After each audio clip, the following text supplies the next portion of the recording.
Ұстаздар, ауыл азаматтары, қадірменді кеш қонақтары, бүгін біз ерекше жанды құрметтеп, зейнет жасына шығуына байланысты ұйымдастырылған кешімізге жиналдық.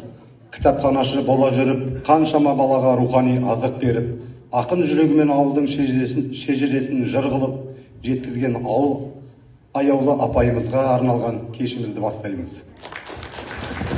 Қайырлы күн, құрметті ұстаздар, оқушылар және қонақтар. Көктерек ауылының азаматы Мәншүк Мәметов атындағы орта мектебінің кітапханашысы, өз еңбегімен ел есінде қалған, сөз өнерін серік еткен, білім ордасының шырақшысы, ақын Касенова Гүлшат Тоқтаубекқызын зейнеткерлікке шығарып салу кешіне қош келдіңіздер.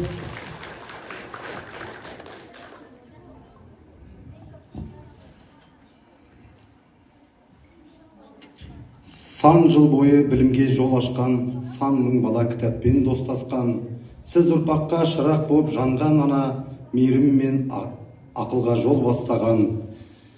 Сөредегі әр кітап сіздің ізіңіз, көп оқушы табады сізден тыныс. Ақыл айтып, бағыттап тарап едіңіз, бір кітап өзі де тұрып тұрған іс. Ақын едіңіз, жырларыңыз ғажайып, әр шумақтан шындық пен сыр табайық. Қағаз бетін өлеңмен тербеп талай, өзіңіздің жанды біз қайдан табайық. Зейнетке де толығып жеттіңіз міне, бақ пен шаттық серік болсын әр күніңде. Жетек болсын жас ұрпақ өлең білім, салтанат боп жазылсын әр біріңде. Олай болса бүгінгі кешіміздің Гүлшат апайымызды ортаға шақырамыз.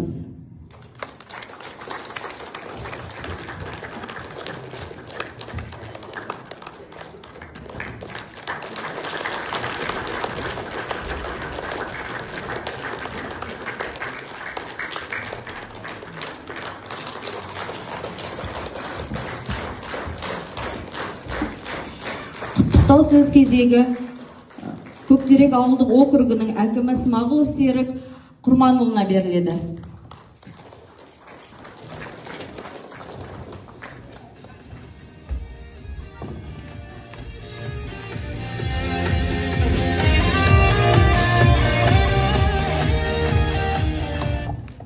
Құрметті ауылдастар, ұстаздар, мына тойға келген көпшілік қауым. Бүгін біздің міне Гүлшат апайымыз зейнеткерлік жасқа жетіп, зейнеткерлік кеші отыр. Сол Гүлшат апайымызды шын жүректен құттықтай отырып, еңбегіне табыс, деніне саулық, отбасына береке бірлік берсін.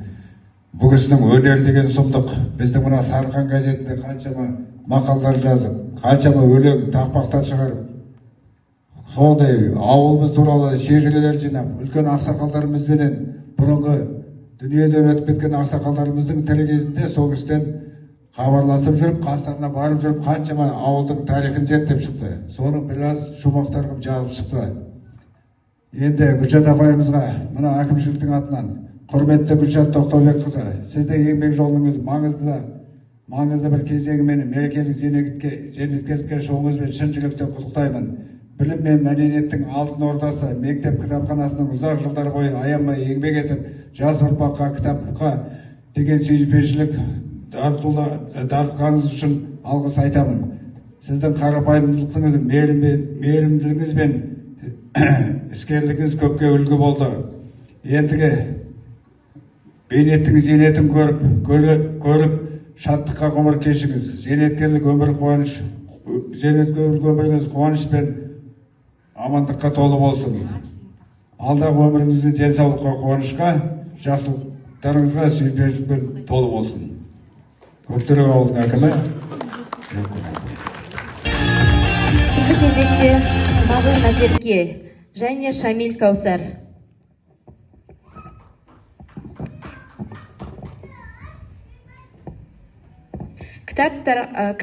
Кітаптарға қамқор болып құрметте, лас жерге қоя салып кірлетпе.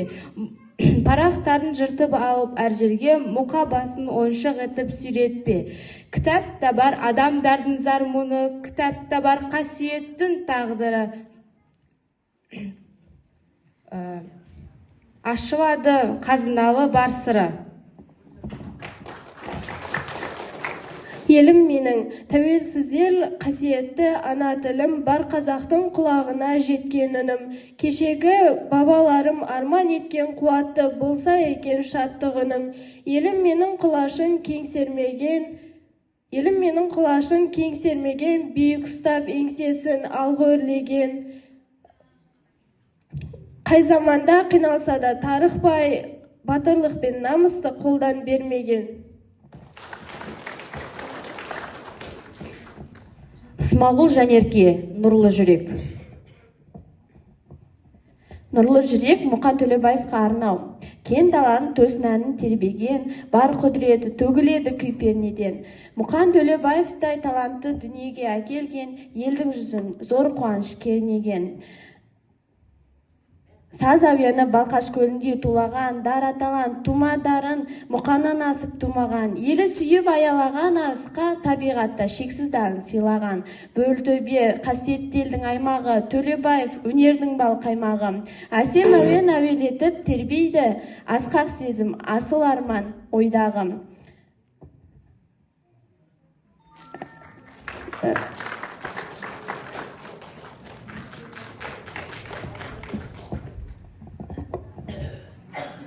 Шамил Іңкәр, жерлестеріме. Жерлестеріме, өлеңге қадам басқаным, қадірлі ауыл дастарым, күн күлімдеп алдымнан, ашық болсын аспаным, өздерін жаққан шұғылама, қасиетінді ұғынам, жүрегімнің төрінен құйылды бүгін тұныған.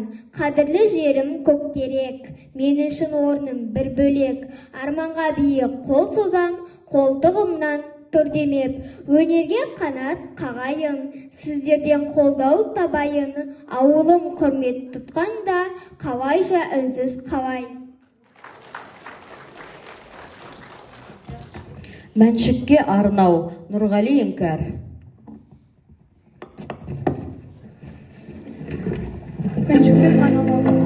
Мәншік қызым тоқташы, ананды әмина тыңдашы, сұрапыл зұлым соғыс бұл өтінемін бармашы. Соғыс емес сенің орның, 20 жаста бар жасын, қайда аттанып барасын, осында ғой бар құрдасын, өмірінің жастық гүл жасын. Салмашы от жалынға, қаршадай боп от кешкенше, болшы менің жанымда. Кешір ана, барамын мен соғысқа, азат етем туған елдің қаласын, отанның гүлді даласын. Сталиннен рұқсат алып, аттанды Мәншік соғысқа, 20 жасар қайсар қыз кірді алапат соғысқа. Арқалап Максим пулеметін, бетпе-бет жаумен шайқасты, өзін өлме жауды өлтір деп ұран салып шайқасты. Қаршадай қызы қазақтың, соғыстың көрді азабын, атқан оғы мүлтетпей аударды жаудың назарын. Ерлермен қатар от кешіп, жүруі ерлік емес пе, жастықтың жалын күндерін өткізіп ой белесте. Майданға Мәншік көндікті, бөлісіп мұнды сырымен, туған елге хат жазды, ағытып жүрек жырымен. Қымбатты аяулап кетай, сәлемің хатын қолымда, жүрміз жаумен шайқасып, оқпен оттың жолында. Отанға қалып төнгенде, қорғамай қайтып тұрамын, әкемнің қайтарып үмітін, елімнен жауды қуамын. Амандықпен елге оралғанда, Қараторғай әнге саламын, жаныма жақын жандарды сағынып еске аламын. Жанымды түйіп кеудеме, майданға кіріп барамын, жауынгерлер жатыр оқ қашып, бәр үшін кек аламын деп Мәншік хатын аяқтады. Жау шабуылдап тайып қалды, өршіген отпен оқ оранып, жауынгерлер сиреп қалды. От жанар жасқа толып, көкірегін кеткернеп, құлап жатқан жауынгерлер арасынан кетті өрлеп. Арпалысып отпен оқпен пулеметін орнатты, жан ұшырып жауға қарсы қарша оқты боратты. Өніме, әлде түсіме, сенгендей қайрат күшіне, фашистерді баудай баулады, жеткізбей үсті үстіне. Халық жеткізбей үсті үстіне. Найзағайдың жайоғындай, жарқ етті сәуле жанында, оранды дала түнекке түскенде еле сағымға. Қан басып бетін құлады, жалынға орап құшағы, сағымға билеп естіді Қараторғаяның құлағы. Қалықта бұшып келеді, кеткендей Мәншік талықсып, пулеметін құшып құлады, төгіліп жаннан қаныстық. Соғыстың өрті шарпыған, жүректі жарды ызғарын, қыршынан кетті қиылып ерлікпен Мәншік қыздарын. тым-тырыс атыс тоқтады. Жойылды күші немістің, көре алмады әттен мәнші қыз шаттығын олы жеңістің. Тәуелсіздік алған елімнің көшілгері көшеді, қанша жыл ғасыр өтсе де ұмытылмайды ешқашан соғыстың жарас кешегі. Мектепте бейнесі тұр биік, көңілге ыстық ой түйіп, есімін сақтап есінде ұрпақ өтер бас иіп.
Гүлшат апайымыз аны міне дегенде бір жағынан құрдасым, бір жағынан жеңгем деп айтуға болады.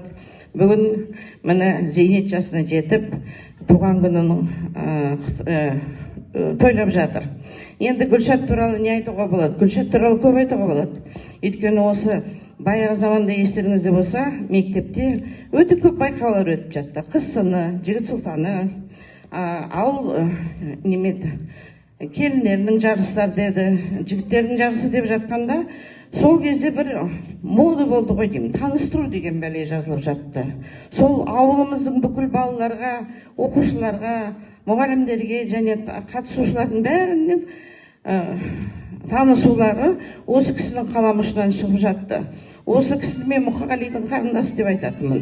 Негізі мектептің тарихында жазды. Ең бірінші бұл кісіге бас ием жазғаны ұлы соғыс ардагерлерінің тарихын жазды бұл кісі. Түгелін, қайтыс болғандарын, келмей кеткендерін, қалып қалғандарын, қара қағаз алғандарын деп оның бәрі жазу ол еңбек. Библиотекада күндіз отырса, көзіне қолын майын тамызбай. Бұл кісі күндіз бала шағасымен малының астына жатты. Шәмілге рахат жатты, арқасынан Гүлшат сипап қоятты, Шәмілдің тамағын да, малына да қарады. Шәміл молодец осылай сөздерге келді деп. Ал енді Гүлшат мен жақында ғана 2 ай болды пенсияға шықтым. Құдайға шүкір, Аллаға тәуба деймін осыған жеткенімізге. Енді преемственность деп айтады орысша. Мен лентамды ұмытып кетіппін, ана мойнымнан шешіп Гүлшатқа кигізем преемственность деген лента. Енді Гүлшат, мен жолымды саған бердім. Еңбек деген өте қиын, бірақ еңбектің зейнеті жақсы. Енді бала шаға өсіп жетті. Енді мен саған ойлаймын, сен өзің үшін Шәмілмен екеуің анда-мында қыдырып, той-тойлап, балаларының қызығын көріп, көз алдындағы үш кішкентай ана қаршығадай қанаттарын қағып, өскенше талмай шаршамай, өмір жасың ұзақ болып, денің сау, осылардың қызығына тоймай жүре беру дегенге тілектеспін.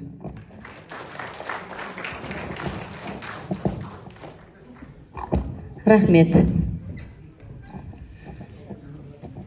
Келе жатырмыз. Сізді ешқашан ұмытпаймыз. Сіз тәрбиелеп кеткен оқушыларыңыз бар, оқуға құштар деп, кітапқа баулып оқушыларды, көркем әдебиетке сізді ешқашан ұмытпаймыз. Біз келіп жеткен туғаныңыз құтты болсын. Ұжымның атынан, кәсіподақтың атынан шағын сыйлығыңызды қабыл алыңыз.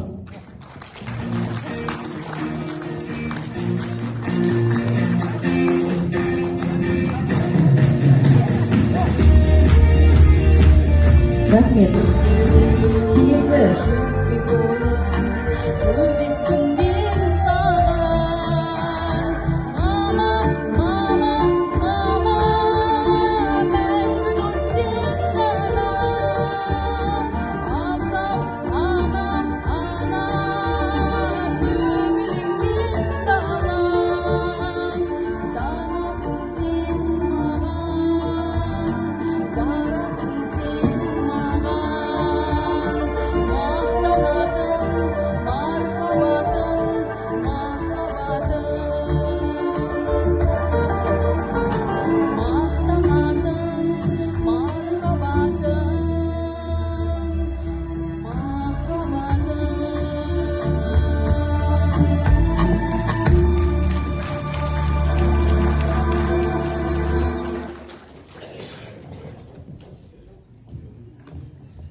Міне, құрметті қонақтар, бүгінгі кешіміз де өз мәресіне жетті. Кеш бойы көңіл көтеріп, өнер тамашалап, жүрек тебірентер сәттерді бірге бөлістік. Осындай игі шаралар әрдайым жалғасын тауып, бірлігіміз арта берсін. Бастысы жүректе жылулық, жүзде күлкі, көңілде шаттық болсын. Баршаңызға зор денсаулық, отбасыларыңызға амандық, әрбір күндеріңізге шаттық тілейміз. Келесі кездескенше сау саламатта болыңыздар.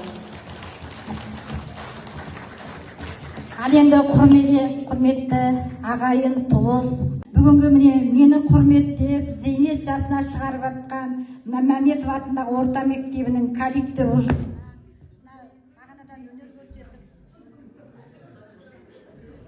өнерлерін көрсетіп жатқан оқушыларға, ұстаздарға, мен мәдениет үйінің қызметкерлеріне, сіздерге келіп осы алтын уақыттарыңызды бөліп, мен кереметпін, үлкен ақынмын деп айта алмаймын.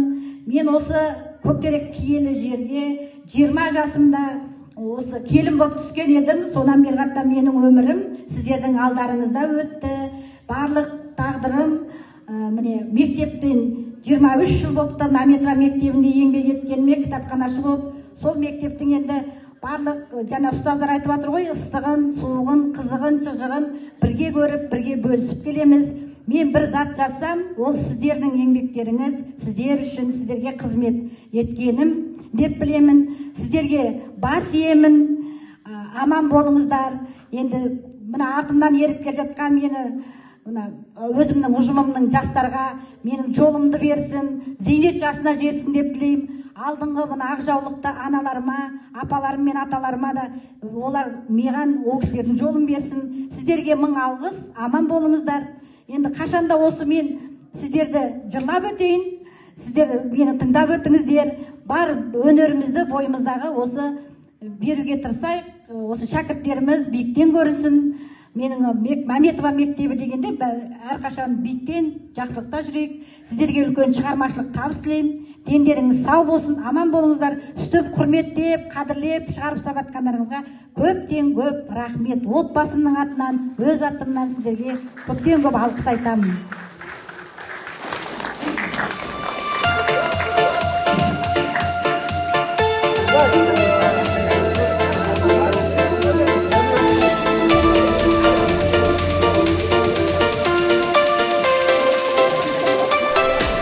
Белые розы тербеткен биялаңы, жатунов сүйген ол гүлдер қиял әні.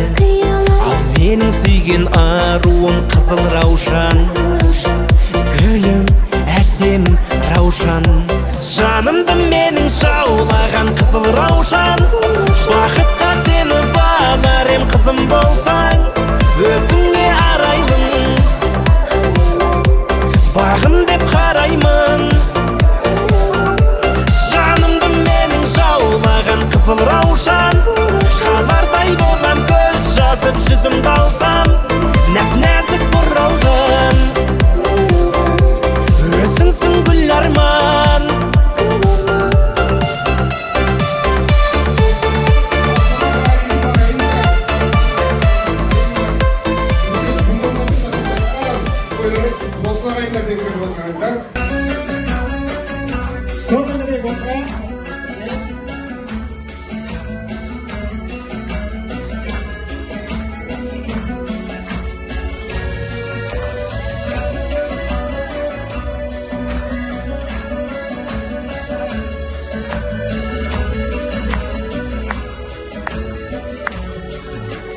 Ağardım senin şaşına kara, vayındayım gündemim.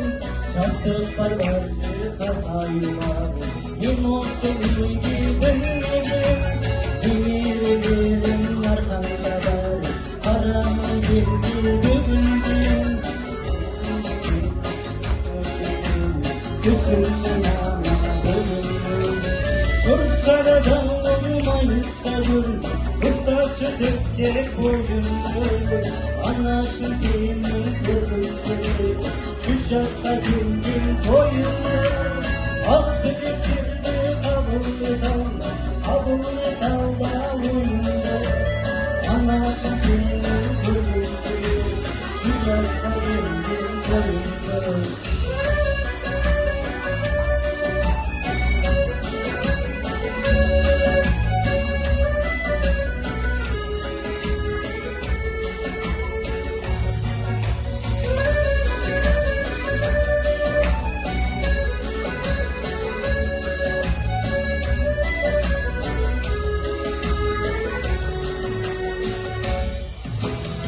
Tutkan dumanın sınavın bana, o anlaşan benim olacak.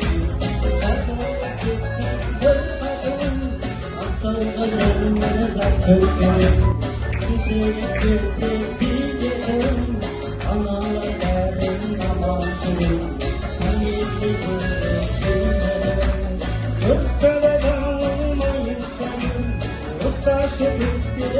oyundu Anlaşık seni görünce Şu kaslarım oyundu Aktı yıkıldı kabulü kal Kabulü kal ya oyundu Anlaşık seni görünce Şu kaslarım oyundu Anlaşık бүгінгі жинап жасыңыз құтты болсын бала шағаңыздың ортасында немерелеріңіздің ортасында жатқан жүрегіңіз деніңіз сау болсын бас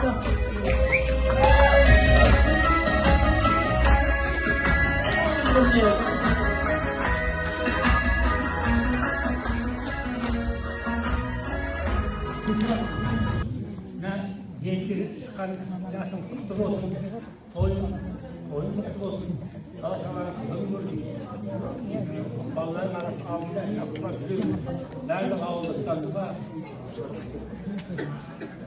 еңбектің жеміс жастарыңа жас бастарыңа бас қоссын елімізге аман жеткізіп көрсін барлық жақсылық болсын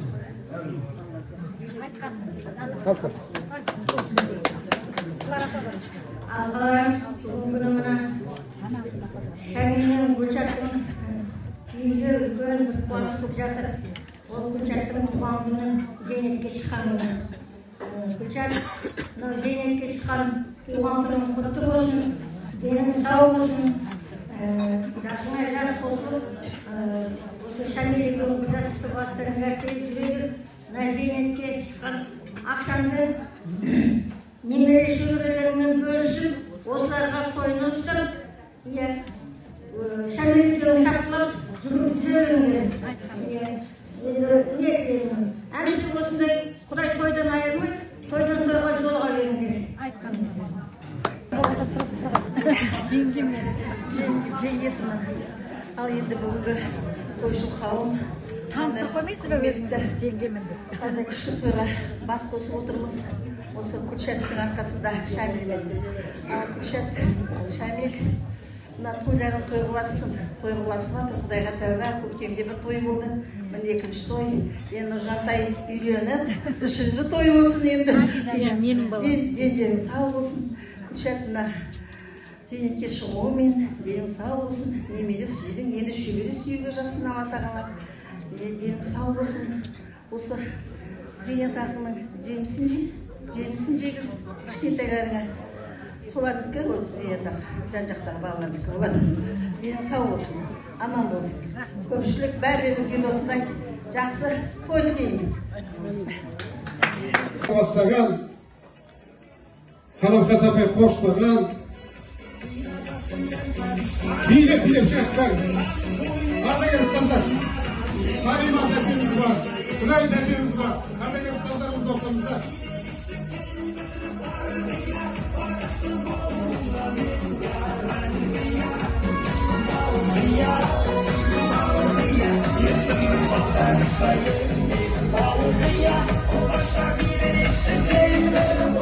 Билеп, көбірек коллектив ертең жұма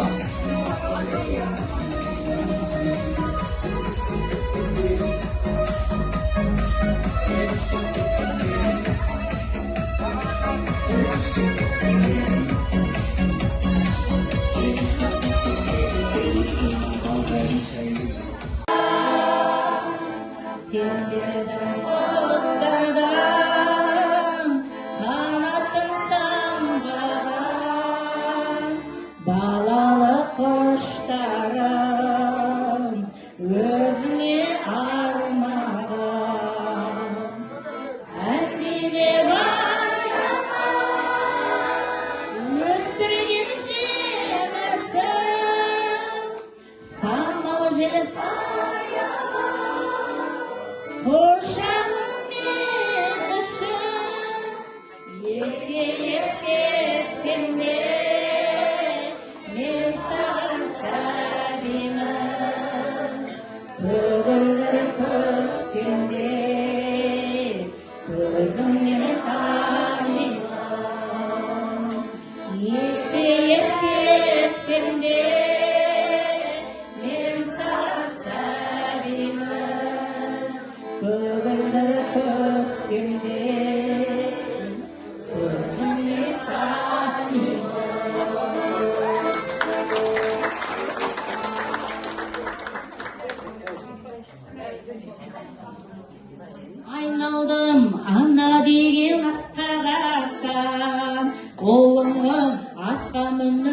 бір шапқан.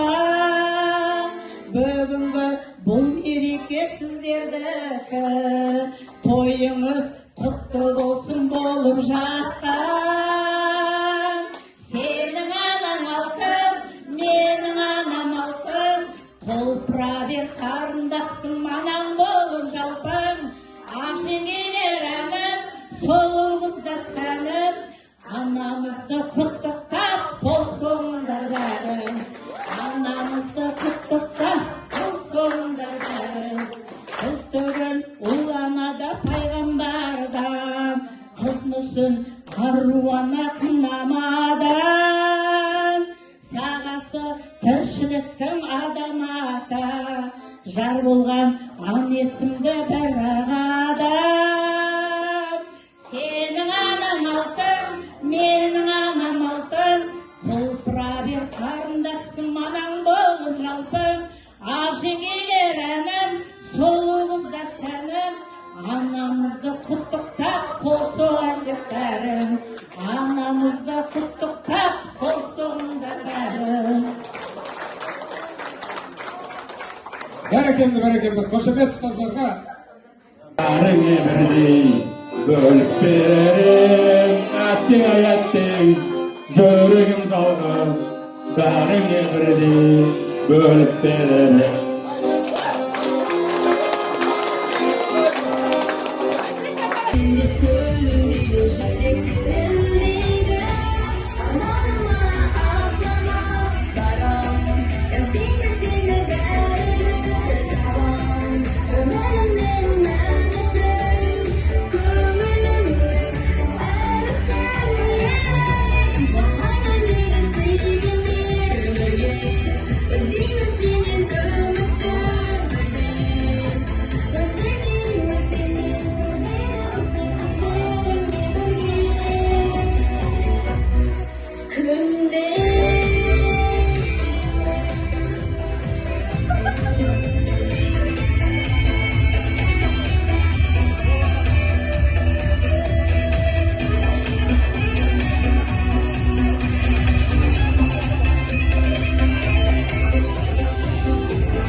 Сағатыға келсеңіз, шоуға қатысыңыз.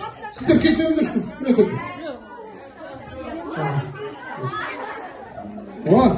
бәрекелді. Әйел жолдастар, еркектер аз қазір, шын айту үшін. Еркектен әйел жоқ деген рас бұл. Маған міне, ойының шарты білесіздер, түк қиындығы жоқ, ана. 1, 2, 3, 4 деген сияқты. Кім шатасады, сол шығып отырады. Түсінікті ғой, Ал кеткен, бастайық. 1, 2, 3. Рахмет. Мына, енді бастайық. Кеттік ал. 3-тен бастаңыз. 3, 4, 5, 6, 7, 9. Жақсылар ғой, шатастады. Қошемет қайда? Қошемет қайда? Қайдан бастайық? 20-дан бастайық. 20, 21, 22, 23, 24, 25, 26,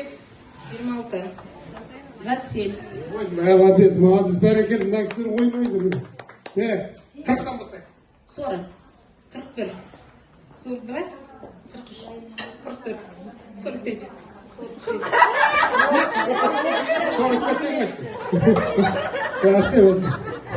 Бәрекелді, қошеметті отырақ. Міне, қатарымыз сирек келе жатыр. Ал дұрыстап ойланыңыздар енді. Қайтадан, 1-ден бастайық.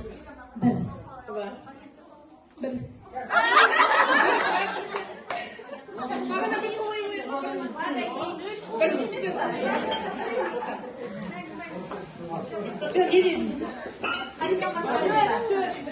Қайттан бастамаймыз. 4, 5, 6, 7. Енді қандай айтсақ керек? Үстер керемет. 100. 100, 101, 102, Ой, merci. Жарайды, бұдан шатаспадыңыздар енді. Не етейікші ана? Машиненің маркасын көрген, машиненің маркасын көрген, ал кеттің ал. Басқа. Toyota Camry. Нива. Жетур. Ауди. Жигули. Волга. Қайтыланбай. Нива. БМВ.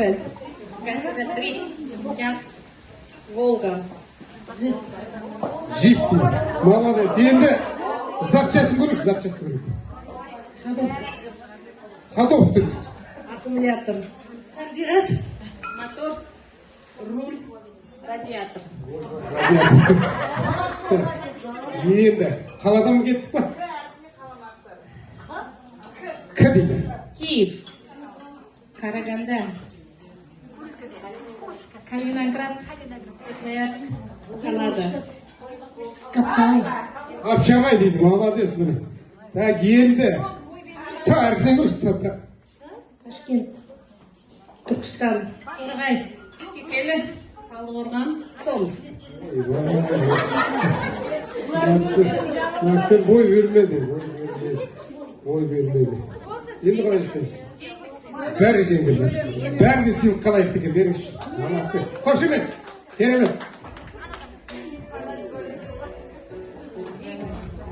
Молодец. Победила дружба дейді. Молодец. Ол сіздер тура дайындалып келген ғой дейді. Бәрі дайын екен. Мәшіне жағынан да, қала жағынан да бәрін сақтап тұр. Бәрекелді. Қошеметтер қояйық. Жағаса беріңіздер енді ана. Ау. Жарайды, давайте. Енді сол бір билеп жүрші расында жарайды. Керемет билегендерге, керемет сыйлықтар барады. Ал кеткен ортаға. Келіңіздер.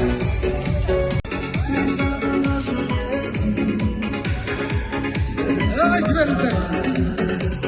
Бәрекелді. Әлі қалқана қойды.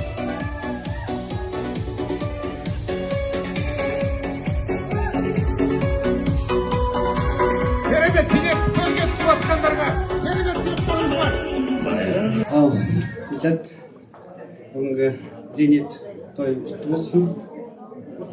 Жасыма жас қосылып, әлі де осынша жасап, балалардың қызығын көріп, Іңгәруктің қызығын көріп, Іңгәруктің тойында болайық.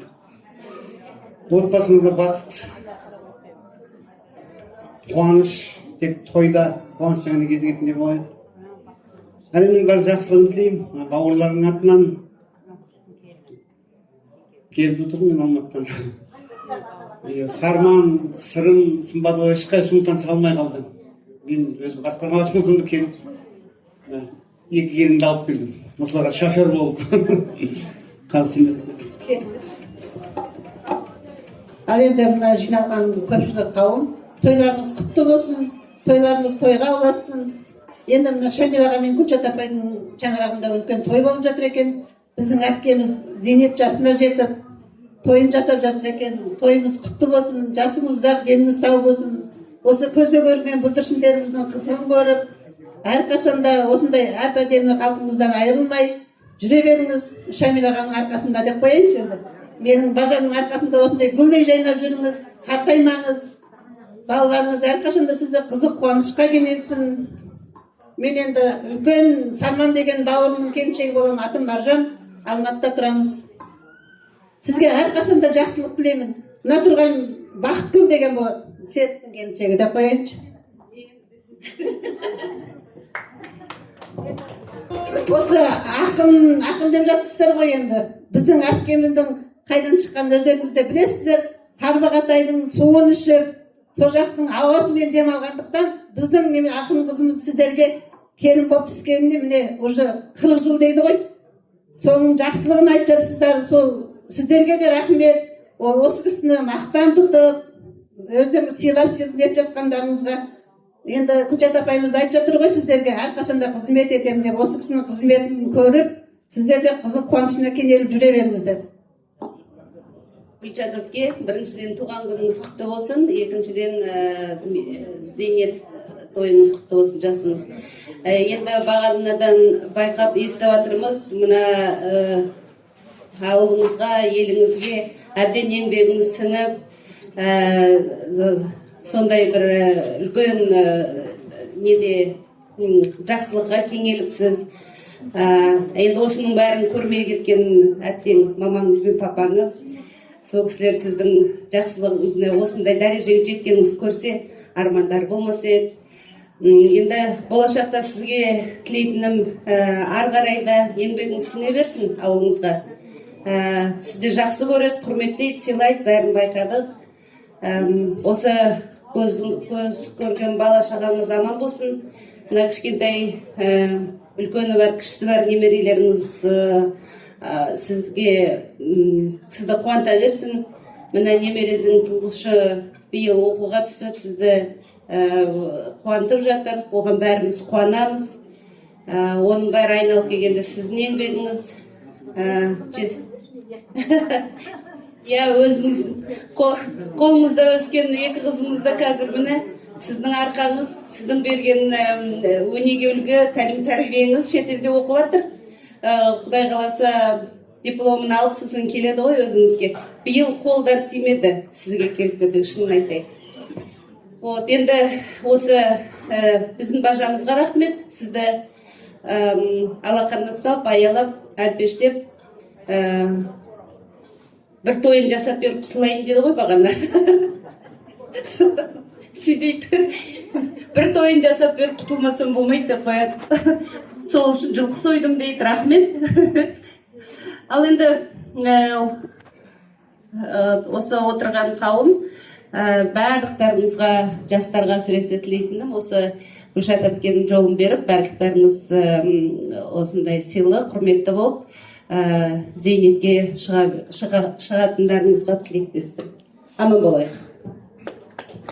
Мына жерде менің кішігірім сыйлығым бар өзімнің әпкеме. Енді бала шағасымен чайын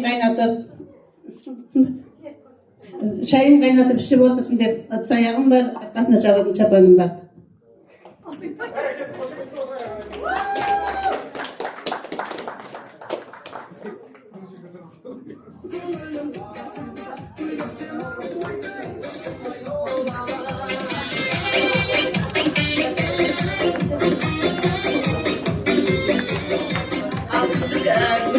Шапар да, орамал да 100 000 теңге.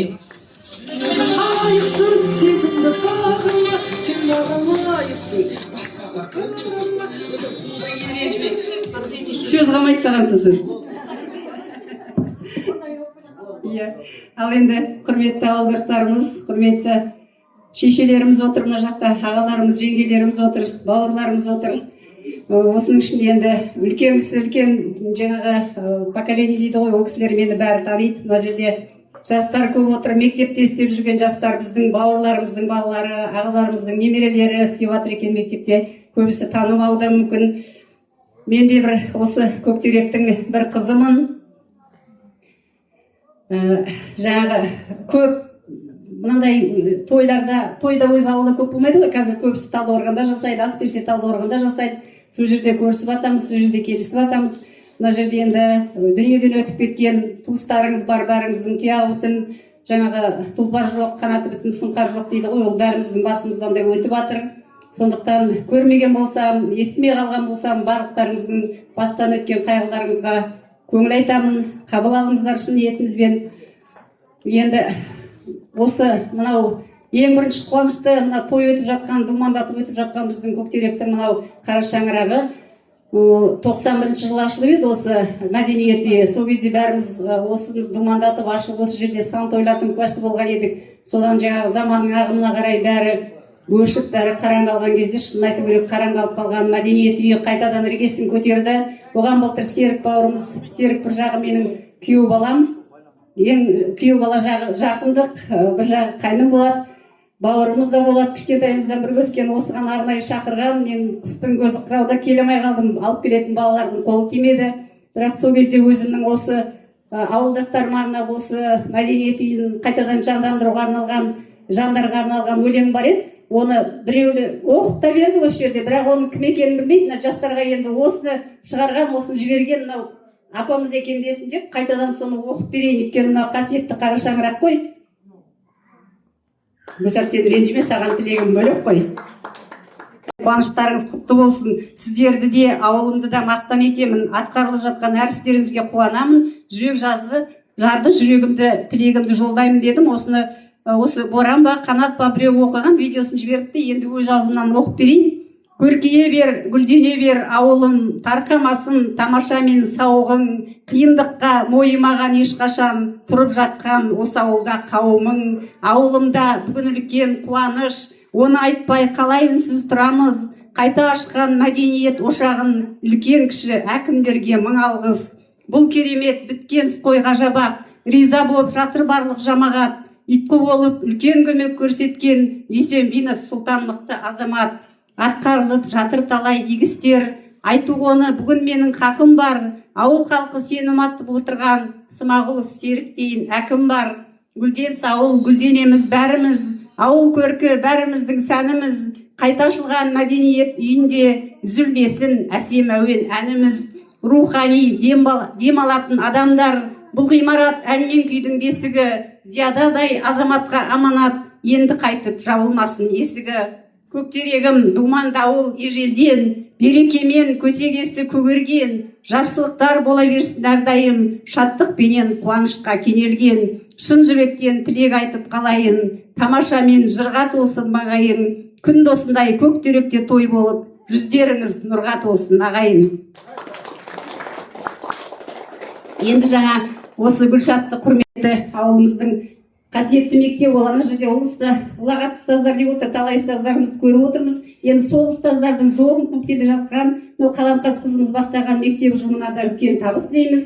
Осылай бір-бірімізді айтады ғой, өз ұлын, өз ұлағын ескермесе, ел тағы қайдан алсын кемеңгерді дейді. Осылай ордаларыңызда шыққан апайларыңызды құрметтеп шығарып салып жатырсыздар. Үлкен рахмет. Әрдайым еңбектеріңіз жемісті болсын, ұжымдарыңызға табыс тілеймін. Анау мектептің жаңа инстаграмынан көріп отырамын, биыл қанша бала грантқа түсіп жатқанын, қанша мектеп қандай жетістіктерге жетіп жатыр, қандай ұстаз, қандай шәкірттің жаңа биіктен көрінген үлес қосып жатқанына әрдайым жаңағы көріп, қуанып, лайк басып отырамын. Сол еңбектеріңіз жемісті болсын. Кішкентай ауыл болса да, кішкене ғана жас өспірімдер аздап болса да өсіп жатса да, солар бір өмірден өз орындарын тауып жатқандарына үлес қосып жатырсыздар. Еңбектеріңіз әрдайым жемісті, табысты бола берсін. Ал енді бүгінгі тойға келетін болсақ, мынау Гүлшат менің қайынсіңлім өзі. Жаңағы 17 жасынан бастап танимын осыны. Бұл кісінің жаңағы әкесі математика пәнінің мұғалімі болатын Тоқтаубек ағамыз. Күләш апайымыз жаңа Қазақстанға еңбек сіңірген медицина қызметкері.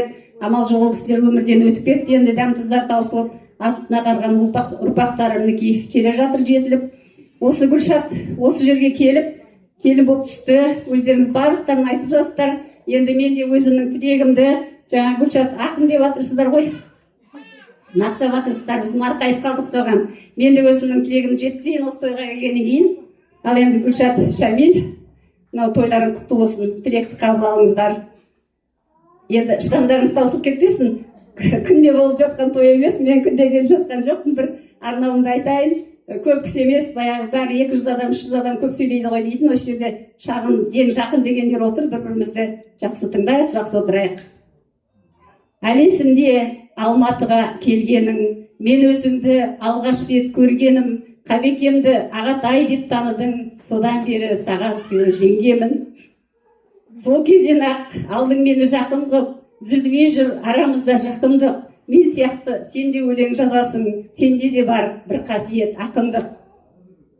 Заң жолына түсем бе деп тырысқан, Алматыда оқысам деп ой кеткен, келіп едің арман қуып шығыстан, 17-де үлбіреген бой жеткен. Біліміңе тиянақты сенген мен, маңдайыңа жазылғанды жеңбедің, армандаған бұйырмады казгуың, ойлағанды бола бермес пенденің. Тағдыр сені жолықтырды Шамилмен, ұнатыпты өзіңді шын көңілмен, көктерекке туыстарға келдің де, қосағыңды таптың мына өмірден. Жат жұртқа кеп солай келін атандың, қондың келіп танымайтын қияға, ата-ененің бабын тауып баталдың, болсаңдағы ерке өскен қыз ұяда. Малда бақтың қолдап Шамил жарыңды, көп жағдайды басыңнан сен өткердің, алла берген қызылдарды өсіріп, қуанышта, қайғыны да көп көрдің. Отбасыңның қамын ғана жеп жүріп, асқарала 60-тан да өтіпсің. Алла ішіне шүкіршілік деп жүріп, бүгін міне зейнет жасқа жетіпсің. Бейнетіңнің зейнетін көрлайым, зейнет ақың игілікке бұйырсын, жамандықты көрсетпесін Құдайым, дос тусын, жақсылыққа жиылсын. Азаймасын күш қуатың иншалла, немерені жеткізу бар мойныңда. Бәрімізге нәсіп етсін бір Алла, бас қосуды Темірланның тойында.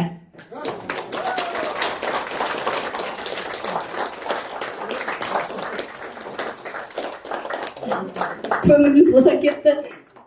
Әртүрлі ойлар бар ғой енді. Әртүрлі ойымызға түсіп тұр оқиғалар. Айтпаса да болмайды, бауыржан мен Салтанат. Ойыма түсіп кетті, жатқан жерлер жайлы болып бірауына түсіп жатқан шығар.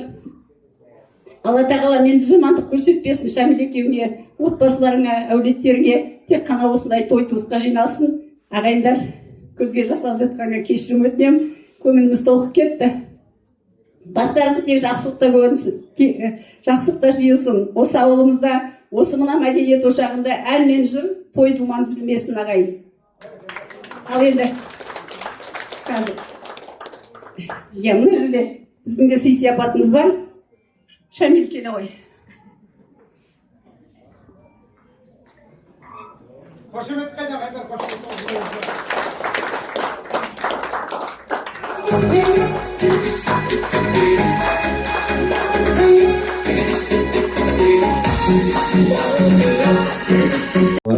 Сыйлы азаматша азамат болыңдар. Бала шағаң қызырың өлді. Бәрекет сөйлестір.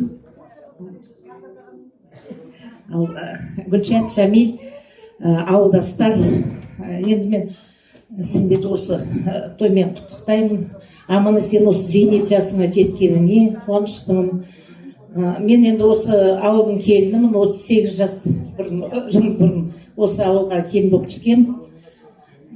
Енді мен де уже зейнет жасқа былтыр шықтым. Енді біздің отрядқа қосылғаным қуаныштымын. Аман есен жүріңіздер, той-тойға ұлассын, бала шағаларың өсіп өнсін. Тек қана жақсылықта кездесейік.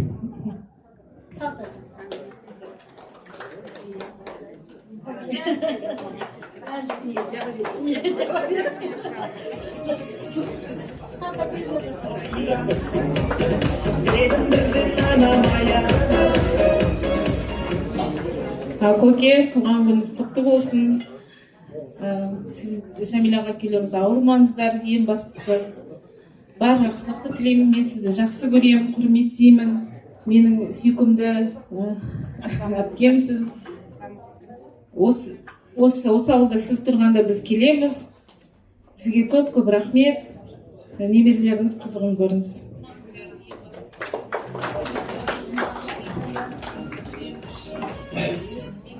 Ассалаумағалейкум, тойшыл қауым. Мына жерде енді үлкендеріміз тұр, үлкендер тұрғанда артында тұрып сөйлемей қосыла салатын еді. Енді ауылға келгенде бір ауыз сөз етпей кете алмай тұрмын, шыны керек. Толқып тұрмын. Көке, рахмет сізге. Мынау сіздің арқаңызда ауылға келіп, тойға келіп, біз соңғы рет ауылда тойда болған бала кезіміз еді. Ол бала кезде білесіздер, палаткада бала деген тойда үстелде отырмайды, үстелдің астында жүреді, болмаса палатканың артында жүретін едік. Бүгін міне енді осы мәдениет үйінде бүгін бір ерекше форматта той жасап жатсыздар. Біз күткен жоқпыз, бір тосын сый болды шынымен керек. Келе салып концертке кірдік, мына жерде суретке түсіп жатырмыз, тамақ ішіп жатырмыз. Бәрі керемет болып жатыр. Енді ауылда болмағалы көп болды, ауылдың тойында көрмегелі көп болды.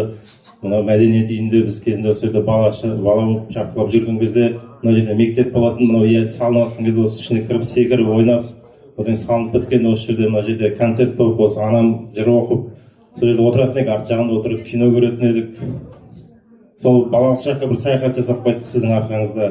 Осы жерде көңіліміз босап, өзімді бір жас сезініп, ауылдың көркейіп жатқанын көріп, осы ауылдың барлық жақсылығын естіп жатамыз. Мешіт салынып жатыр екен, мәдениет үйі жаңартылып жатыр екен.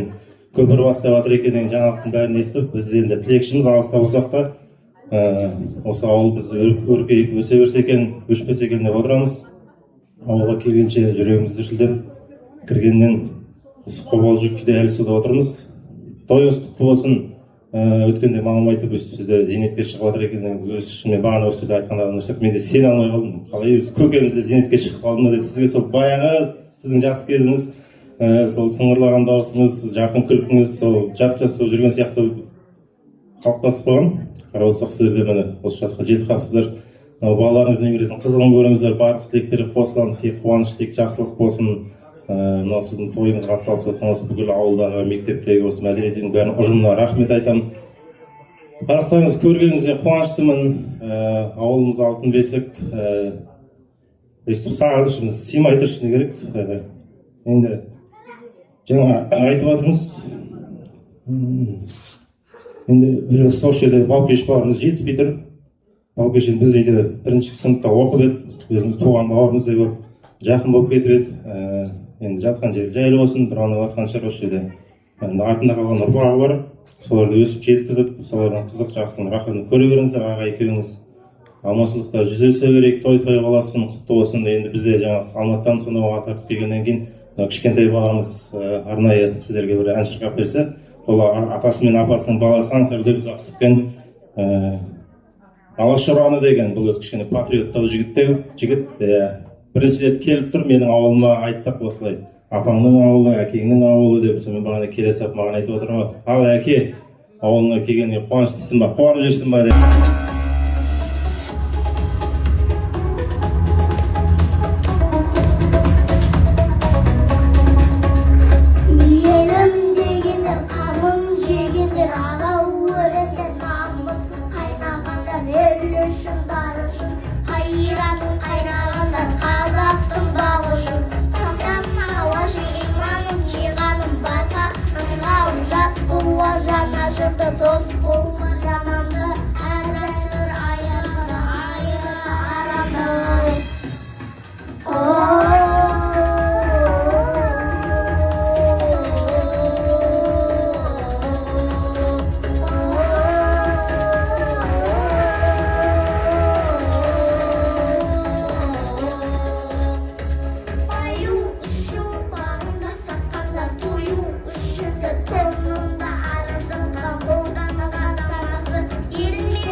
бір-біріміздің сырымызды да мұңымызды да жақсы түсінеміз. Сол ең алғаш мен осы ауылда келін болып енді Темірлан Бауыржан мектепке барады.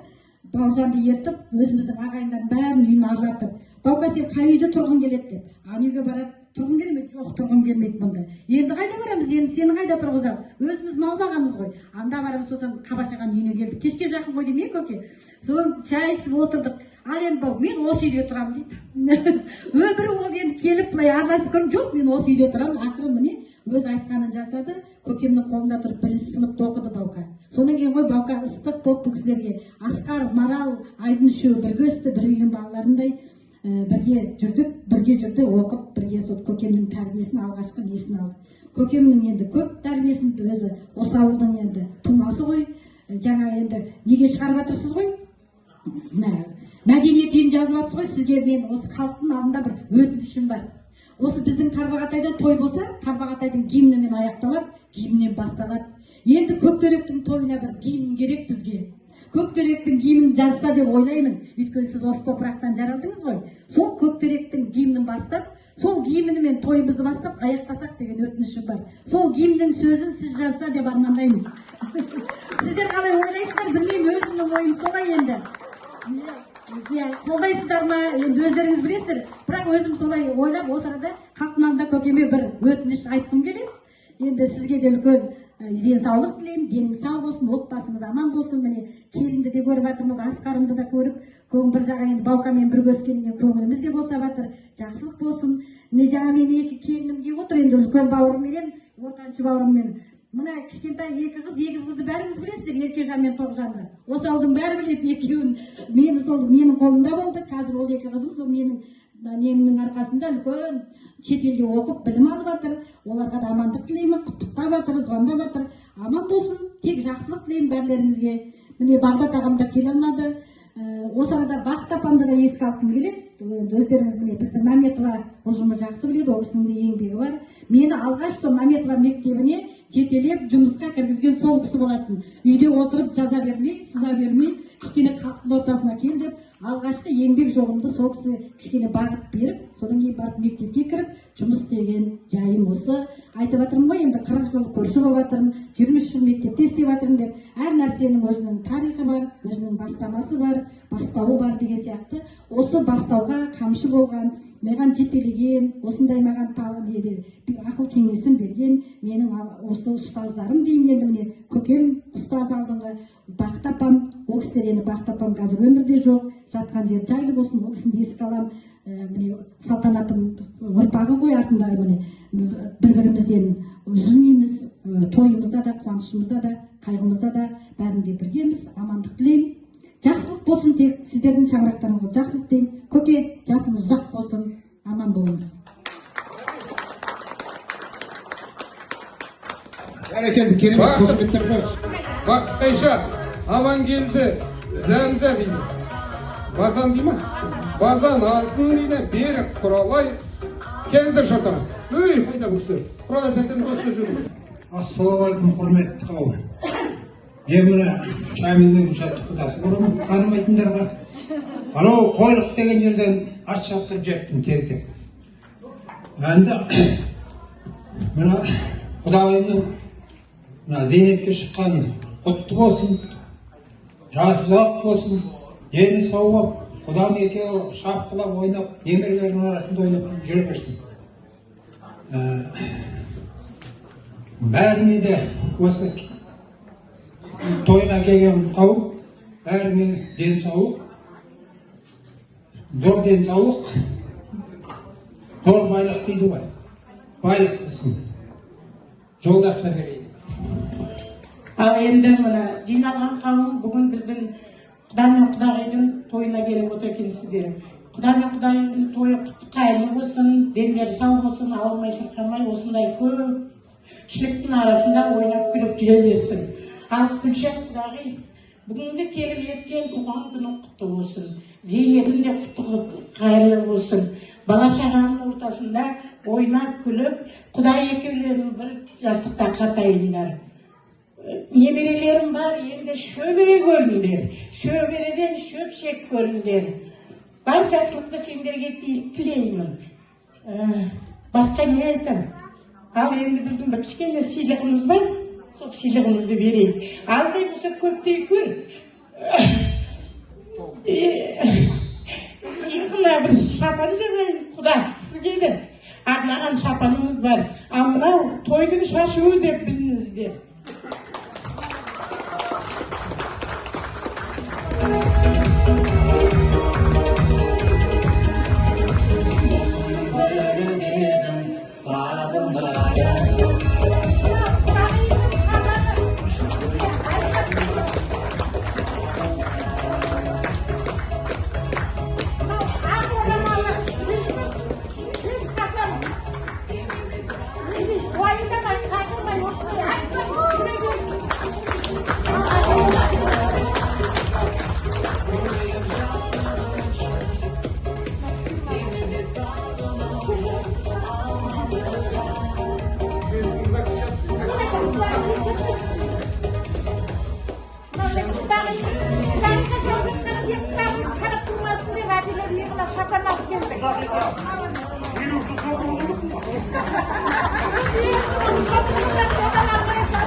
Одан да жақсы грамота береді ғой.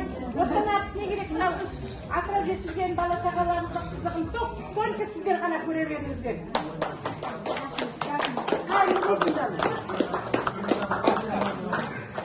Ал енді құрметті қауым, мына Камиляға, Гүлшат тәте, мына жерде бүгінгі зейнет жасқа шығуымыздың құтты болсын. Әрқашанда деніңіз сау болсын. Бірінші байлық денсаулық қой. Деніңіз сау болып әрқашанда Шамиляға келдіңіз. Бір жаста қартайыңыздар. Бала шаға, немере, шөбере сүйіп, Алла тағала соған нәсіп етсін. Тек жақсылық болсын. Енді Гүлшат апаймен мектепте бірге істейміз. Бұл кісінің де жаңа айтып отыр ғой, өмірбаяндарын, мектептің кітапханасы дегенде ол кісі жаңағы оқуға құштар, неше түрлі жаңағы әдеби ештер өткізеді. Өте жақсы маман, өз несінен. Тек жақсылық тілеймін әрқашанда. Жолымыз ақ болсын әрқашанда. Той болсын әрқашан осындай. Ауылымызда той болып, әрқашан осындай мәдениет үйімізде жақсылыққа жиналайық. Аман болайық.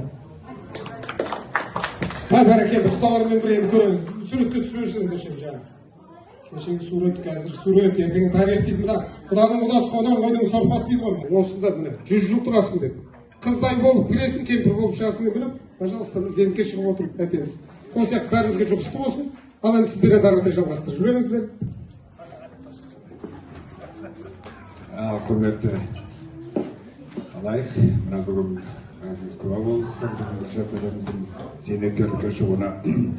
Ендігілігі Шамил, мына зейнеткерлік жасы құтты болсын, деніңіз сау болсын, аман есен болыңыз, жүз жасаңыз.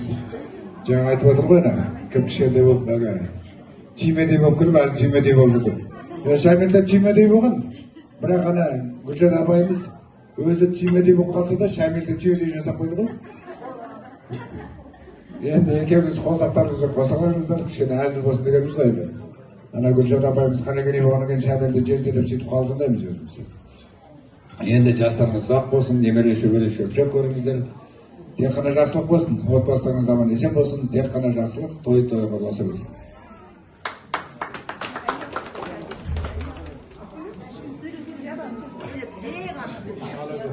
Шамил Гүлшат, зейнет жасың құтты болсын. Өмір жасың ұзақ болсын. Балаларының қызығын көріп, немелерінің қызығын көріп, шапқылап жүре бересіздер. Аман бол. Азына мана бөлім айтамыз. Ал енді құрметті қонақтар, жерлестерім, төркіндерім, туыстарым, бауырларым, бүгінгі менің Гүлшатайымның 61-ге толы, Шамилмен 41 жыл отасып, Шамилдің айғайыны ұштаған Гүлшатайым мықты ғой менің, кішкентай болса да. Сол Гүлшатайым зейнеттің қызығын көрсін, бала қабыл ал. Мынау есік алдында гүліміз түсіп кетіпті де, содан кейін денежный букет деймі, өзің 61 жасқа толғаныңа 61 роза гүлін әкеп отырмыз. Балаларым Ақтөбеден өздеріңе Көккөз әкем менен Гүлшат шешеме де барынап, үлкен тортын жіберді.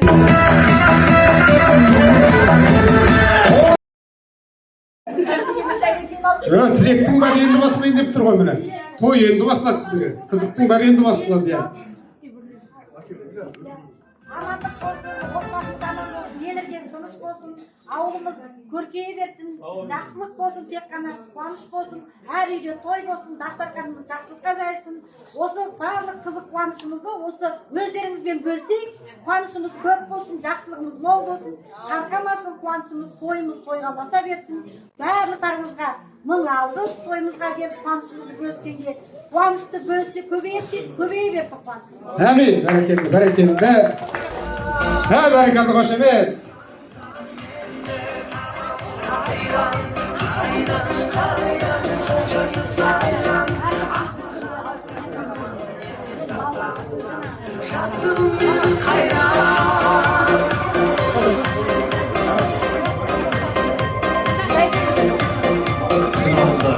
Той депті ғой. Сол сияқты барлығымызда бүгін біздің ауылымызда той, ұлы той. Қандай да болсын, мына Мұқағалидың жаңағы бір елдің бір айтады ғой, бір сөзі бар әлгі. менің туған күнім екен ғой ойбалай деген. Мына халқым неге жатыр тойламай деп. Міне той деген осы емес па? Мұқағали ағаң міне айтып жатыр. Сіз маған бір сөзіңізді айтып қалдыңыз. Мен жай ғана кішкентай ақынмын. Кішкентай ақын болмайды. Жалғанда болмайды. Кішкентай ғана балабақшаның баласы тақпақ шығарады. Төбек ақын деп айтылады. Ал кішкентай ақын, үлкен ақын деген болмайды. Бірақ нәрсе ол, үлкен ақын болады. Одан кейін ұлы ақындар болады. Сондықтан Гүлшат, сен үлкен ұлы ақынсың. Екінің бірінің басына маңдайына бермеген ол дейді. Біз неге шығармаймыз? Өлеңдерді сіз сияқты. Сондықтан сіздің бағаңыз, сіздің дәрежеңіз өте жоғары. Сондықтан мына бақытты ауылға келіп, бақытты болғаныңыз, мынау Шәкеңмен бақытты семья құрып, мынандай бақытты неме жету деген, жаңа Биғабат айтып қалды, бізде осындай ме деп өзімізге сұрақ қоямыз деп. Сондықтан осындай бақытты ауылға келіп, бақытты болуға бәрімізді құштармыз. Мен де осы ауылға келгенімде бір жылдан асты, мен осы ауылға келгенде бақытты болайын деп келдім. Жалпы мен өзім ауылда туғанменде өмірім қалада өткен боламын негізі. Қала, ауылды сағынып, ауылды міне көріп келгеніңе деп. Көктөбе деген, Көктерек деген ауылға көктей бер жаным Көктерек деп айтым керек. Сіздерде міне бақытты ауыл сіздердің ауылдарыңыз. Мына мен сырт көздің ғой, әлі де кіре алмай жатырмын, ене алмай жатырмын. Мен келгенде ауылдың дыбысы қандай еді? Архивтерде жатқан домбыралар шаң басып. Қазір міне байқаймын, мына бүкіл үйлерді домбыраның, аспаптардың үні шығып жатыр. Керемет қуанышты. Бұл деген бақытты ауыл. Осыны басқарып отырған Зәкең мен Зияда осы қалмай, жатпай, осы барлығын көтеріп, осы шығарып жатыр. Зәкеңе де рахмет, Зәкең. Енді мынандай үлкен халықтың мынандай мәдениет үйінде, үлкен мәдениет үйінде мынандай тойды өткізу, ол бекер емес деп ойлаймын. Өйткені Гүлшат менің қарындасымның бұл сахнаға лайық адам. Жас бүлдіршіндер жаңа айтып жатыр, олар ертең үлкен әнші, не болмаса ақын болады. Сол кезде естерін алады олар, балалар, жаңа бөбектер, кішкентай балалар. Гүлшат апайдың өлеңдерін айтып етіп қойды. Сондықтан мен жаңа Гүлшат, мына өзім бір жақсы көретінен, негізі елдің бәрі махаббат туралы дейді, махаббат емес, жақсы көретінен таң самалы деген. Ол керемет дүние. Таң самалы деген бәр сен деп аңсағанмын дейді. Әр күнді қарсы аламын дейді. Әрбір атқан таңдарыңыз шуақты болсын, әрбір таңда бақытты болыңыздар. Бақытты ауылда бақытты өмір сүріңіздер. Бәрекелді. Бақытжан ағамыздың орындауында таң самалы қабыл алыңыздар.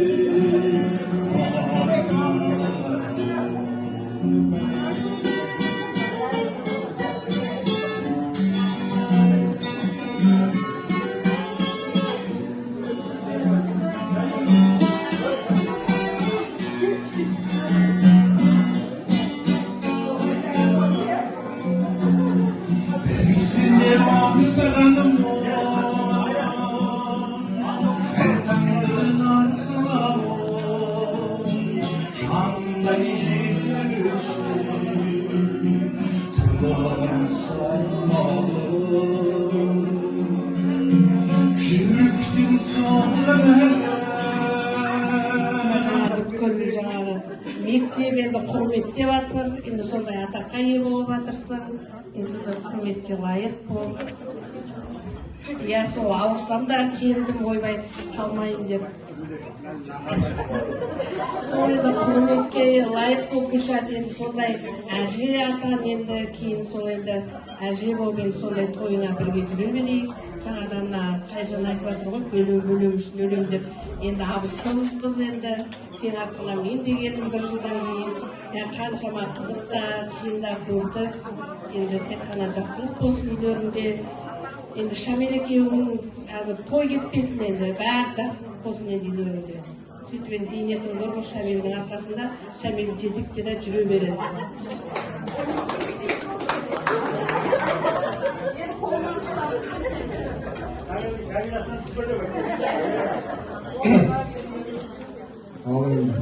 Ассалаумағалейкум, ауылым тұрғындарым. Мына енді бір талай сөз дайындап келдім енді. Бәрін айтып тастадым. Гүлзатты бала кезімнен қалай сүйгенін, өмір баянын, еңбегін, қалай үйлендіргенін түгелін айттым. Мен не деймін? Мына көптің тілеуі көл дейді ғой. Осы тілеудің бәрі Алланың құлағына шалынып, Құдайдың берген жақын жасай көр. Не деймін? Жасай жаным, айтар сөзім жоқ. Енді сенің жолыңды Шамил екеумізге берсін. Я пенсияға шығатын. Денің сау, бала шағаң қызым көріп аман-есен шақырып жүрмін.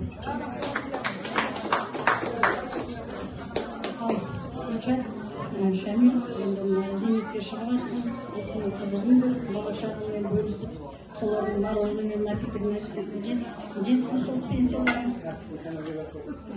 Ой, жетіп осы. Осы бала шағаның арасында аман-есен болып шапқылап жүре беріңдер. Осы бала шағаларының қызығын көріңдер, қуанышын көріңдер.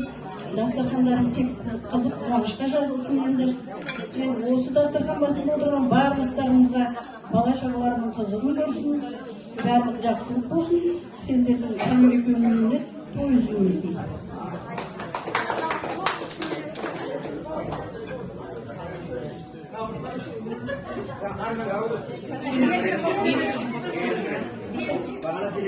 Gülşat Bey, zeynet жасыңыз құтты болсын. Бағанағы айтып жатқан тілектерді Алла қабыл етсін. Ендігі көз жасыңыз тек қуаныштың көз жасы болсын. Енді мен де сіздердің жастарыңызға жетіп, осындай шаңырақта тойымыз тойлап отырайық. Шамил аға, сіз аман болыңыз. Жаңа бензиніңізді құйып қойдық енді. Ара беріңіз.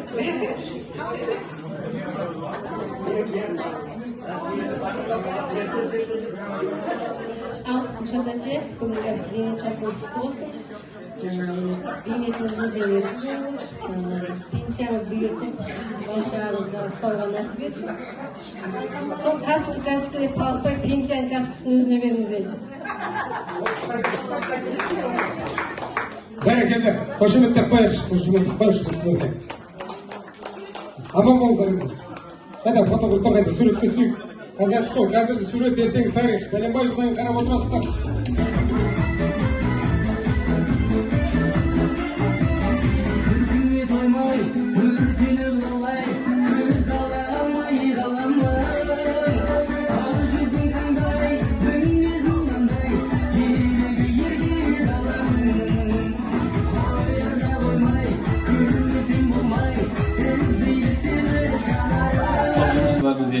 Бізде бәріңіздер көріп жүрсіздер. Негізі осы мәдениетке келген кезде үлкен ойым болған, жаңағы музей қойсам деп, бүткіл аталарыңыз бар, өзіміздің жеріміз бар, соны болашаққа қойып қойсақ, көріп жүрсе, осындай біздің ауылымыз болған екен деп келген үлкен. Тыңдай, ағайындар, тыңдай. Сондықтан жаңағы біздің жоғарыда көріп тұрсыздар, өнерге жақын, музыкаға жақын, ақындыққа жақын, жазушы ақын ағаларын бәрін қойып жатыр кейін ақырында. Бала қаласа болашақ біліп жүрсін деп жатырмыз. Кім келген? Алла қаласа осы Гүлшат апайымыздың да бір портретін қойып қойға уәде беремін. Бір тұрасыз. Енді бізге сізден кітап керек, тұру керек, музейде болу керек. Сол енді айтайын дегенім. Соға жеткізсін. Мәдениет үйіне тек қана осылай келіп тұрайық, әндетіп тұрайық. Ылғи өнерге жақындар болу керек. Бізде көп болған. Сол жалғасу керек бәрі. Қазір той бастар болу ма? Той бастарға дейін бір әдемі. Той бастар келіп отырмын. Той басталып жатыр. Онда рұқсат болса Атамекен өлең айтып берейін.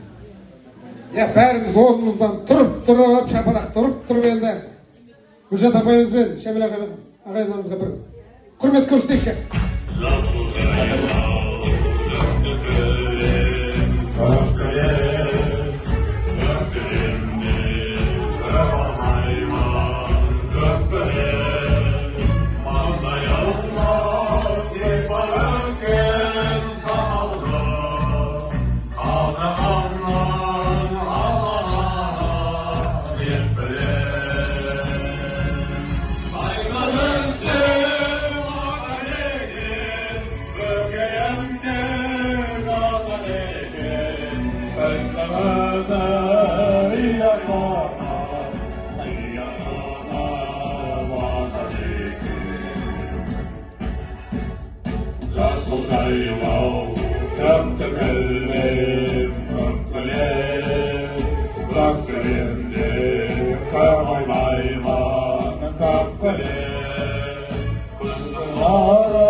Osmanlılarмен бірге Ергош, Жансая дейді, Сәулешка, Шолпан дейді, Кенжеуін, Ақмарал, Еркебай, Гүлзада, осы ағайындарды келіңіздер жоспарға бірге. Ал сөз кезегіңізді өздеріңізде. Ассалаумағалейкум, тойшыл қауым, сәлеметсіздер ме? Алтыншы көке, зейнет жасыңыз құтты болсын, денсаулығыңыз мықты болсын. Өмірдегі бәр жақсы тілеймін, нөмірі шөберен қызын көріңіздер, қайнаған мекеміз ойнап күліп жүре беріңіздер, дендеріңіз сау болсын. Бәр жақсы сіздерге тілеймін. Бағанадан жақсы сөздер айтылып отыр, соны қосыламыз.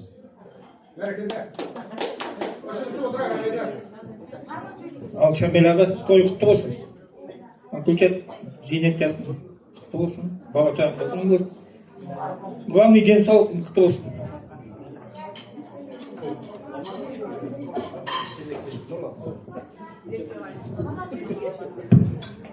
Ал енді ассалаумағалейкум ауылдастар. Шамил Гүлчат, ал енді Гүлчат жеңгей. Зейнетіңіз құтты болсын. Енді зор денсаулық тілеймін. Бала шағаң қызын көріңіз. Аман болыңыз. Той құтты болсын. Ал қайырлы күн қонақтар. Шамил аға, Гүлшат тәте, бүгінгі зейнет жасыңыз құтты болсын. Деніңізге саулық, басыңызға амандық тілеймін. Деген осы бала шағаңыздың қызығын көріп, осы жинаған ақшаларыңыз тек тойға жасасын.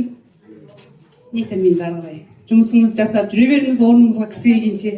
Кітапхананың жұмысы оңай шаруа емес. Айтады ғой, адам өз басы кіріп, істегеннен кейін ғана біледі деп. Тек жақсылық сізге тілеймін. Шамил аға, сіз осы Гүлшат тәтемге бақытты болыңыз. Ассалаумағалейкум. Құрметті ағайын туысқандар, Шамил аға, Гүлшат тәте, тойларыңыз құтты болсын, зейнет тойыңыз. Бала шағаның қызығын көріңіз, әрқашан күліп ойнап, арамызда жүре беріңіз, бақытты болыңыздар.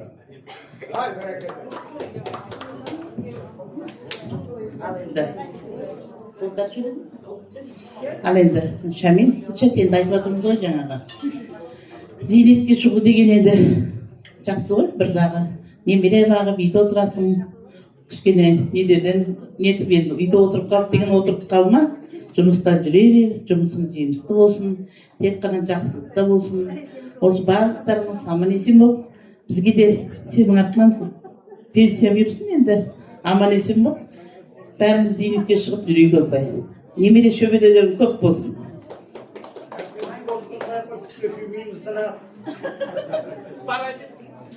Құрметті қауым, той құтты болсын.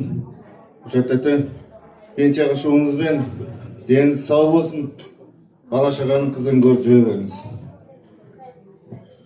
Аға, көке, тойларыңыз тойға ұлассын. аман болыңыздар, бар болыңыздар, ауырмай, сырқамай, өйстіп красавчик, красавица болып жүре беріңіздер. Ағам аман болсын, ағамның арқасында осындай красавица жеңгеміз аман есен жүр, тыл мықты болсын. Барлық жақсылықтар тілеймін, осы қызық қуанышқа тоймай, кішкентай балапандарыңыз қызық қуанышына жүре беріңіздер. Бәрекелді, бір суретке түсіріп жүрмейсің сен бауырлармен. Мына ағайындар, бауыр деген осы емес пе дейді?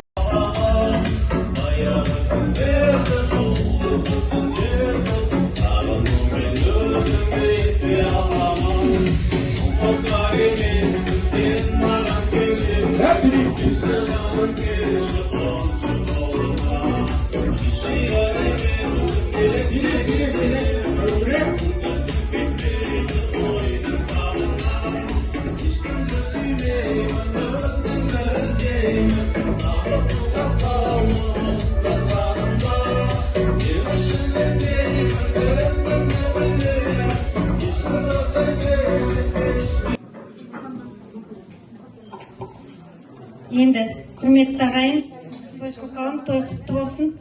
Барлықтарыңызға той жұғысты болсын деп бүгінгі тосты куәлігін алған ағамыздың тұңғышы Темірланға берейік.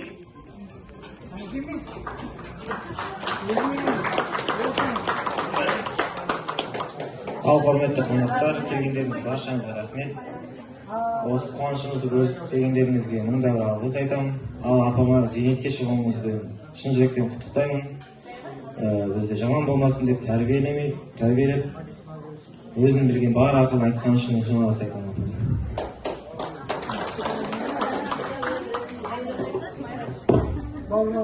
Осы бүгінгі келіп жеткен туған күніңіз құтты болсын. Және де апамды сыйлап келіп отқандарыңызға рахмет. Сіздер енді 80-70 жасыңызды жасай берейік. Апа, туған күніңмен зейнетке шыққан жасың құтты болсын. Мен сені жақсы көремін. Ал құрметті қонақтар, біріншіден енді келгендеріңізге үлкен рахмет. Алыстан келіп жатыр анамның туысқандары. Енді бізді, Нұржан екеумізді көп тани бермейді енді көбі. Бізден кіші болдық енді ол кезде. Самал мен Бауыржан марқұмды енді көп есінде бәрі. Ал енді анашым, бүгін келіп жеткен төл мерекеміз, туған күніңіз құтты болсын, зейнетке шығуыңыз құтты болсын. Сізге ұзақ ғұмыр тілеймін. Жаныңызда жүрмесем де алыста әрдайым сізге тілекшімін. Енді басты байлық деніңіз сау болсын. Көз қуанышымыз болып, әкем екеуіңіз ортамызда жүре беріңіздер. Немерелеріңіздің қызығын көріп. Тек денсаулық тілеймін сіздерге. Осы жеткізгендеріңізге үлкен рахметімді айтамын. Мама, бүгінгі туған күніңіз құтты болсын. Ең бастысы деніңіз сау болсын. Осы өсіп келе жатқан немерелеріңіздің қызығын көріңіздер, папа-әкелеріңіз бірге. Сол барлық тілеймін сіздерге. Ал қонақтар, сіздерге үлкен рахмет. Келгендеріңізге барлықтарыңыздың денсаулықтарыңыз мықты болсын. Үйлеріңізде той болсын. Жақсылық болсын, қуаныш болсын.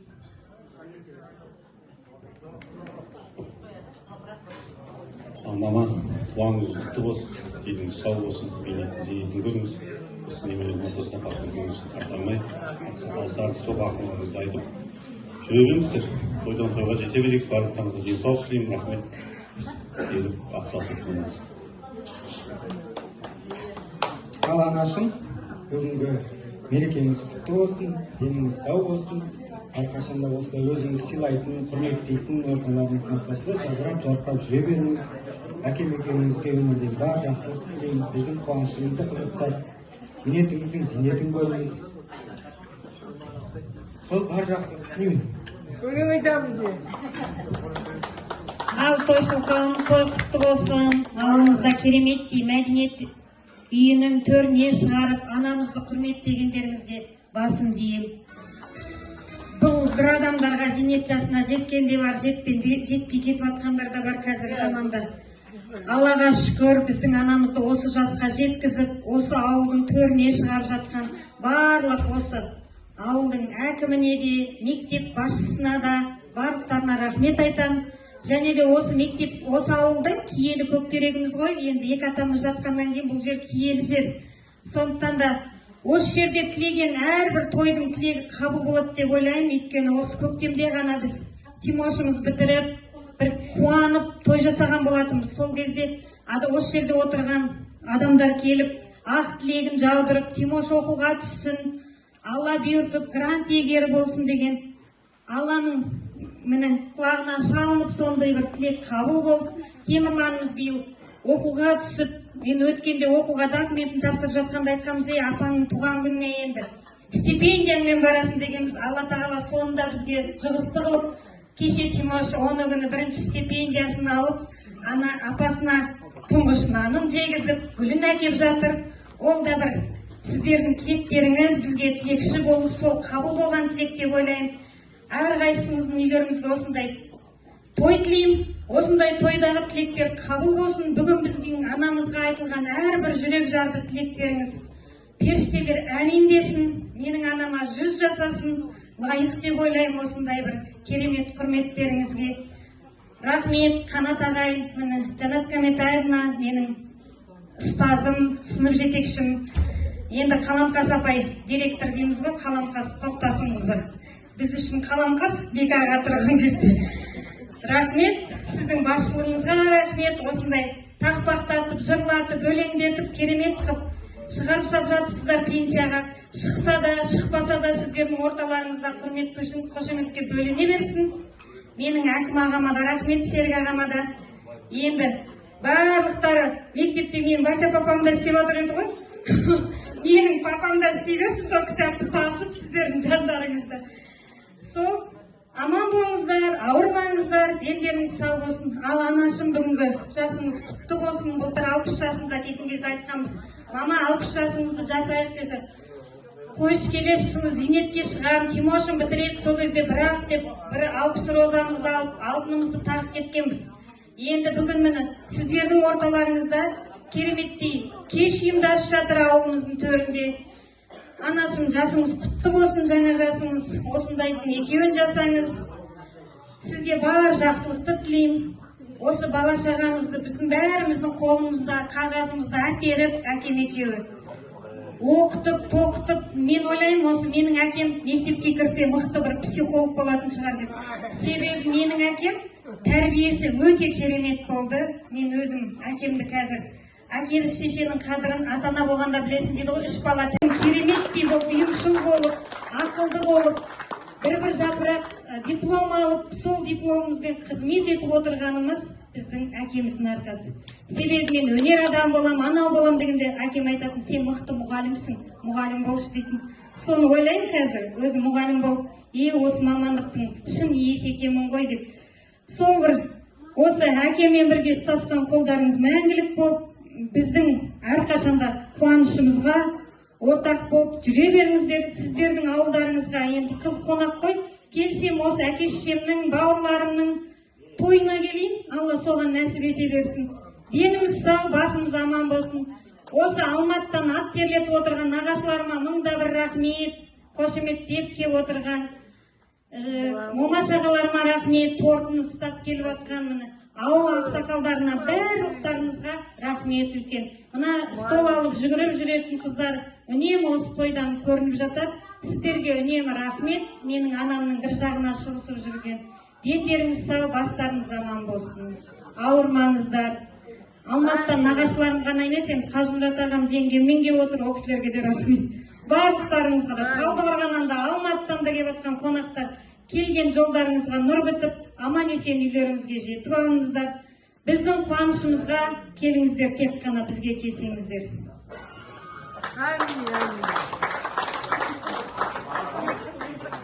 Нағаш апа, осы келіп жеткен туған күніңіз құтты болсын, зейнетіңіздің бейнетін көріңіз, жолыңыз ашық болсын, 100 жасаңыз, осылай міне немерелеріңіздің бақытын көріңіз.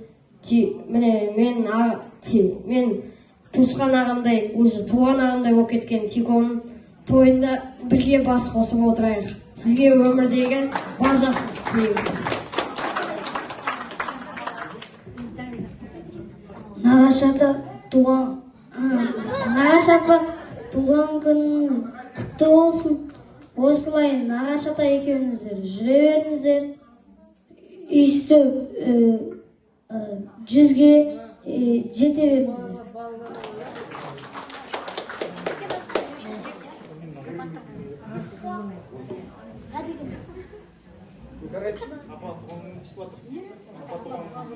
Ерке саққол айтасың ба?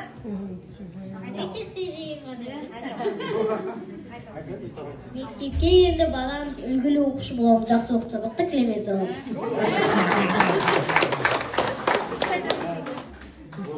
Құтты болсын, ауылымызда осындай той көп болсын, той арылмасын. Міне біздің мәдениет үйіміздің тіпай деп айтамыз ғой. Құдайға шүкір, былтыр ғана тұсауы кесіліп ашылды. Міне Зияра деген директорымыз отыр. Қазір міне әр іс-шара ешқандай атаусыз өтпейді.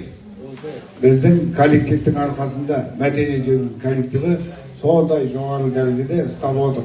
Әмсе сол дәрежеміз жоғалмасын, ауылымыз көріктесін. Кеңейсін. Гүлшат апамызға 1000 жас болсын, 100 жас болсын, құтты болсын. Рахмет. Барлықтарыңызға рахмет. Бәрекелді. Шәмила қызға рахмет, осындай әдемі кезінде қызымызды алып қойған келін жібермей. Сізге бас иеміз, рахмет. Ал енді құрметті қонақтар, артық кемшілігі болса қойыңыздар, көңілдеріңізден шықтық деп ойлаймыз. Бақытты баян болыңыздар. Аман болыңыздар енді. Насып жүрген жасы келсе де, анау 70-ке келсе де, зейнет жасында жатса да, Бақытжан апамен, Күлән апама, әпкеміз Бақытжан апамен көрші Күлән әпкеме рахмет.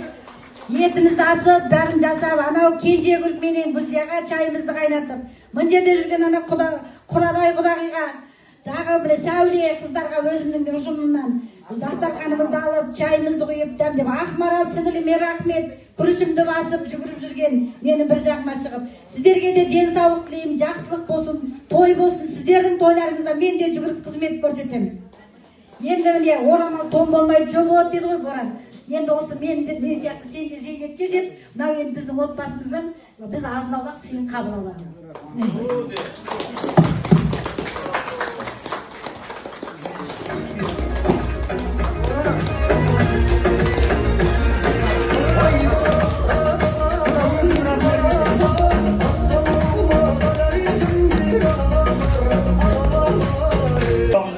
Бәріңе рахмет. Осындай тойда келістік бәрімізде. Гендеріңіз сау болсын бәріңізде. Ал енді құрметті ағайын туыс, ұжымым менің неше жұмыс істеген бәрлеріңізге бүгін менің зейнет жасқа шығу тойыма келіп, ортақ болып, бағанадан айтып жатырмыз ғой енді бәрлеріңізге шығарып салып, құрметтеп атқандарыңызға көп рахмет. Дендеріңізге саулық тілеймін, отбасыларыңызға амандық тілеймін. Сіздер де бала-шағаларыңыздың қызығын көріп, өсіп өніңіздер. Бізге осы той жасау кезде қолдау көрсетіп, мәдениет үйін берген Серік бауырыма рахмет, Зияда бауырыма рахмет. Міне өздері жүгіріп барлықтар Қанатқа, мектеп ұжымындағы Рахима, міне барлықтар ортақ болып өздері ұйымдастырып жүгіріп жүрген бәрлеріне рахмет. Қаламқас Тоқтасын қызына рахмет. Енді міне әлі де шамамыз келгенше бізде енді сіздердің еңбектеріңізді ескеріп қызмет көрсетеміз. Енді бәрлеріңізге не деймін, жақсылық деймін, тек қана еліміз аман, жұртымыз тыныш болсын, ел іргесі аман болсын, балаларымыз тек қана осы балалардың қуанышына жиналайық, әр үйде той болсын, сіздер де осындай зейнетке жетіңіздер, жақсылық болсын. Тек қана тойға жиналайық енді, тойдан айырмасын Алламен, сол тойға ғана жиналайық, жақсылық болсын. Рахмет сіздерге, мыңда бір алғыс. Дастарханнан алыңыздар, ішіңіздер. Дастарханымыз мол болып, еліміз сау болып, құдағайымыздың пенсиясы құтты қайырлы болсын. Әумин. Әмин.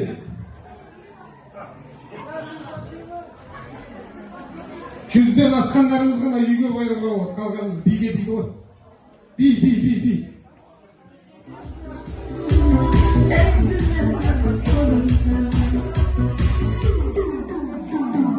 Shake a lick, esa parte se te va a